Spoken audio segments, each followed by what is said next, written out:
Hello student. मैं आशीष शर्मा आपका एक बार फिर से स्वागत करता हूं हमारे यूट्यूब चैनल नर्सिंग वाला पर। बच्चों, आज की जो क्लास है हमारी वो स्पेशली बनाई गई है बीएससी नर्सिंग फर्स्ट सेमेस्टर के बच्चों के लिए, जिनका अभी हाल ही में मेन एग्ज़ाम होने वाला है। तो उन बच्चों के लिए स्पेशल ये क्लास बनाई गई है। इस क्लास के अंदर हम पढ़ेंगे कि important questions of psychology. Psychology के अंदर कौन कौन से इंपॉर्टेंट क्वेश्चन है, साइकोलॉजी के अंदर कौन कौन से बड़े क्वेश्चन पूछे जाएंगे, किस तरीके से छोटे क्वेश्चन पूछे जाएंगे, जो हम डील करेंगे यूनिट वाइज कि कौन सी यूनिट के अंदर से कितना कंटेंट आने के चांसेस है। ठीक है बच्चों, तो क्लास को आगे बढ़ाने से पहले हम थोड़ा सा एग्जाम के पैटर्न के बारे में डिस्कस कर लेते हैं कि एग्जाम का पैटर्न किस तरीके का रहेगा। तो बच्चों, जो साइकोलॉजी सब्जेक्ट है वो सोशियोलॉजी के साथ कंबाइंड में आएगी, मतलब साइकोलॉजी प्लस सोशियोलॉजी दोनों का पेपर क्या रहेगा, कंबाइंड रहेगा। जो सोशियोलॉजी रहेगी वो सेक्शन ए के अंदर आएगी और जो साइकोलॉजी रहेगी वो सेक्शन बी के अंदर आएगी। ठीक है, सेक्शन ए सोशियोलॉजी का रहेगा और सेक्शन बी साइकोलॉजी का रहेगा। ठीक है सर, नेक्स्ट डिस्कस करते हैं कि क्वेश्चन किस तरीके से आएंगे। तो साइकोलॉजी जो सब्जेक्ट है इसके अंदर 4 मेन क्वेश्चन पूछे जाएंगे। 4 मेन क्वेश्चन में पहला जो क्वेश्चन रहेगा वो लॉन्ग ऐसे टाइप का रहेगा, जो कि हमारा रहेगा 10 नंबर का। ठीक है, इसके अंदर ए और बी दो क्वेश्चन पूछे जाएंगे, ए प्लस बी, ए और बी, ए और बी दो क्वेश्चन पूछे जाएंगे। उन दोनों में से एक क्वेश्चन हमें क्या करना है, उस एक क्वेश्चन का हमें आंसर देना है। या तो ए का आंसर दे दो या बी का आंसर दे दो। मतलब ये लॉन्ग क्वेश्चन जो है इसके अंदर दो क्वेश्चन दिए होंगे, उन दोनों क्वेश्चनों में से हमें एक क्वेश्चन को आंसर करना है। ठीक है बच्चों, उसी तरीके से सेकंड जो क्वेश्चन रहेगा, सेकंड जो पैटर्न रहेगा, सेकंड क्वेश्चन रहेगा वो रहेगा short question, short answer, short notes.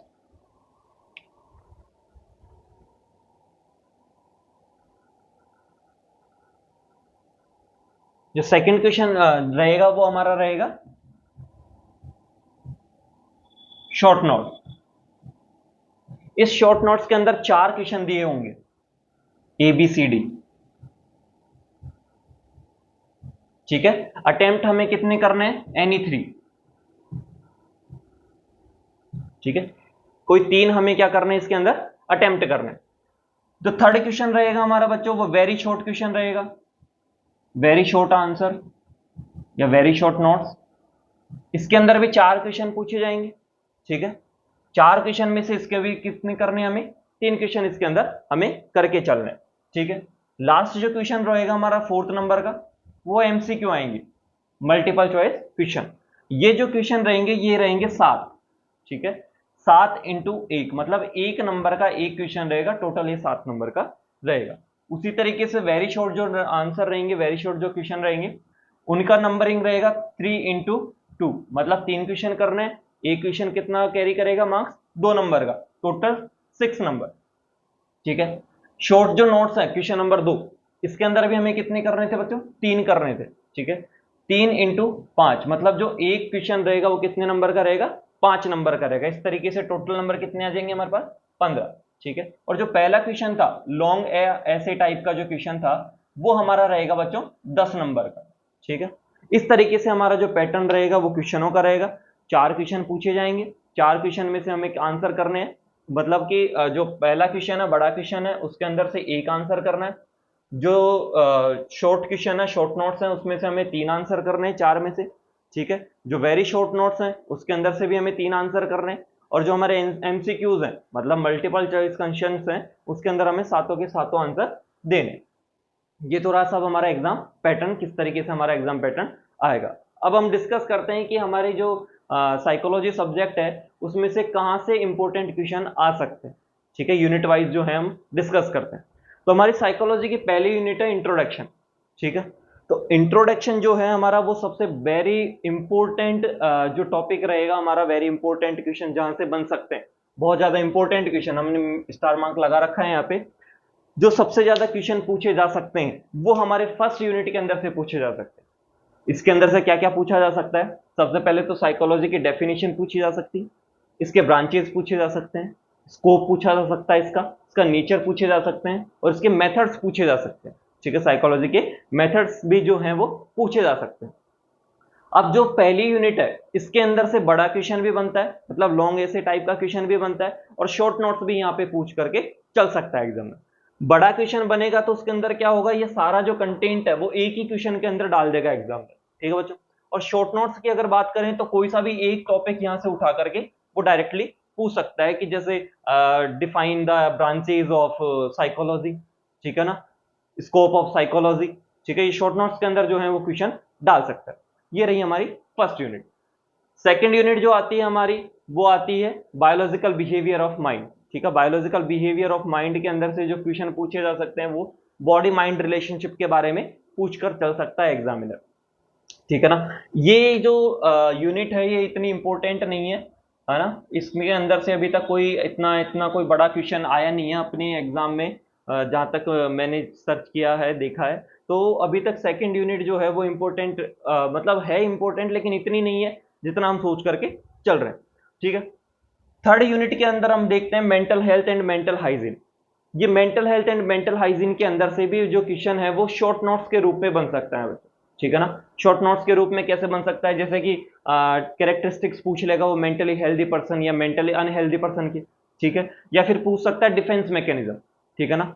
Short notes के अंदर ये जो characteristics of mentally healthy and unhealthy person है, ये शॉर्ट नोट्स के अंदर पूछा जा सकता है, ठीक है ना। ये तो वो पूछ करके चलेगा शॉर्ट नोट्स के अंदर, लेकिन जो डिफेंस मैकेनिज्म है इसको वो लॉन्ग क्वेश्चन भी पूछ सकता है या फिर शॉर्ट क्वेश्चन भी पूछ सकता है, ठीक है ना। या तो लॉन्ग क्वेश्चन भी पूछ लेगा यहां से या फिर शॉर्ट क्वेश्चन भी पूछ लेगा। लॉन्ग क्वेश्चन किस तरीके से पूछेगा, पूरा कंप्लीट लिख देगा कि डिफाइन डिफेंस मैकेनिज्म, कि डिफेंस मैकेनिज्म्स क्या होती हैं, पर्पस क्या होते हैं डिफेंस मैकेनिज्म के, and classification of defence mechanism, जिसके अंदर हमें दोनों डिफेंस मैकेनिज्म लिखनी है, पॉजिटिव डिफेंस मैकेनिज्म भी हमें लिखनी है और नेगेटिव डिफेंस मैकेनिज्म भी उसके अंदर हमें लिख करके चलनी है बच्चों, ठीक है साहब। तो एग्जाम की दृष्टि से ये भी जो यूनिट है, unit third mental health and mental hygiene, ये इंपॉर्टेंट यूनिट है, ठीक है। नेक्स्ट यूनिट फोर्थ आती है हमारा डेवलपमेंटल साइकोलॉजी। डेवलपमेंटल साइकोलॉजी के अंदर से वो पूछ सकता है कि psychological needs of infants, psychological needs of childhood या psychological needs of old age, ठीक है ना। इसके अंदर शॉर्ट नोट्स जो है वो आ सकता है, बड़ा क्वेश्चन इसके अंदर से नहीं आएगा, ठीक है बच्चों। तो ये एग्जाम की दृष्टि से इतना इंपॉर्टेंट नहीं है, लेकिन खुद अपने आप में थोड़ा इंपॉर्टेंस ये रख करके चलता है। नेक्स्ट बात करते हैं हम पर्सनैलिटी। यूनिट जो हमारी फिफ्थ है वो है पर्सनैलिटी।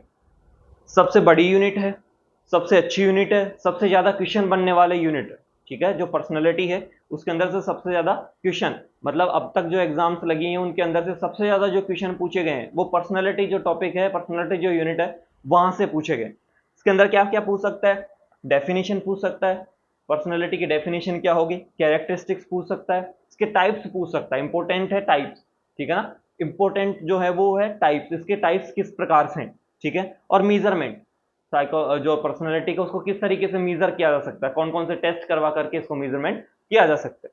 उसके साथ में साइको एनालिटिक थ्योरी, ठीक है, ये सबसे इंपॉर्टेंट क्वेश्चन है, साइको एनालिटिक थ्योरी, ठीक है ना। इसके अंदर से थ्योरीज पूछ सकता है कि कौन कौन सी थ्योरीज कब कब दी गई, किसने दी, और सारा सब कुछ जो है वो एनिमेट करवा सकता है साइकोलॉजिकल या साइको एनालिटिक थ्योरी के अंदर, ठीक है बच्चों। तो एग्जाम की दृष्टि से ये सबसे ज्यादा इंपॉर्टेंट, वेरी वेरी इंपॉर्टेंट जो टॉपिक रहेगा हमारा वो रहेगा पर्सनैलिटी, ठीक है। यहां से बड़ा क्वेश्चन भी आ सकता है और शॉर्ट नोट्स के अंदर भी जो है एग्जामिनर पूछ सकता है बच्चों। नेक्स्ट इंपॉर्टेंट यूनिट आती है हमारी कॉग्निटिव प्रोसेस, ठीक है। कॉग्निटिव प्रोसेस के अंदर ये जो चार टॉपिक लिखवाएं, अटेंशन, परसेप्शन, इंटेलिजेंसी और लर्निंग, ये चारों तो मोस्ट इंपॉर्टेंट क्वेश्चन है, ठीक है। सबसे ज्यादा पूछे जाने वाले, ठीक है, अटेंशन, इंटेलिजेंसी, परसेप्शन और लर्निंग सबसे ज्यादा पूछे जाने वाले क्वेश्चन है ये, ठीक है ना। साथ ही साथ में थिंकिंग भी वो पूछ करके चल सकता है शॉर्ट नोट्स के अंदर, मेमोरी भी वो शॉर्ट नोट्स के अंदर पूछ करके चल सकता है, या एप्टीट्यूड भी वो शॉर्ट नोट्स के अंदर पूछ करके चल सकता है एग्जाम में। तो ये भी एक इंपॉर्टेंट टॉपिक है, एक भी एक यूनिट है जो इंपॉर्टेंट है, बहुत ज्यादा इंपॉर्टेंट है, ठीक है बच्चों।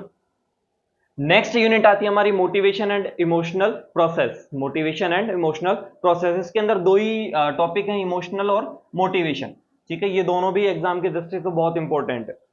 नेक्स्ट आती है साइकोलॉजिकल असेसमेंट टेस्ट। तो साइकोलॉजिकल असेसमेंट टेस्ट के अंदर क्या पूछ सकता है, साइकोलॉजिकल असेसमेंट टेस्ट के अंदर या तो प्रिंसिपल पूछ लेगा वो, या फिर role of nurse in psychological assessment test, ठीक है। ज्यादा तो यही पूछ सकता है, प्रिंसिपल्स और रोल ऑफ नर्स। बाकी कैरेक्टरिस्टिक्स जो है, देखो कैरेक्टरिस्टिक्स हमें हर एक टॉपिक के याद होने चाहिए, क्योंकि कैरेक्टरिस्टिक्स सबसे ज्यादा पूछे जाते हैं। हर एक टॉपिक का कैरेक्टरिस्टिक्स जो है वो हमें पास रटा हुआ होना चाहिए, क्योंकि जो पूछा जाने वाले क्वेश्चन है वो कैरेक्टरिस्टिक्स बहुत ज्यादा इंपॉर्टेंट, हर एक टॉपिक का कैरेक्टरिस्टिक्स जो है वो बहुत ज्यादा इंपॉर्टेंट है, ठीक है।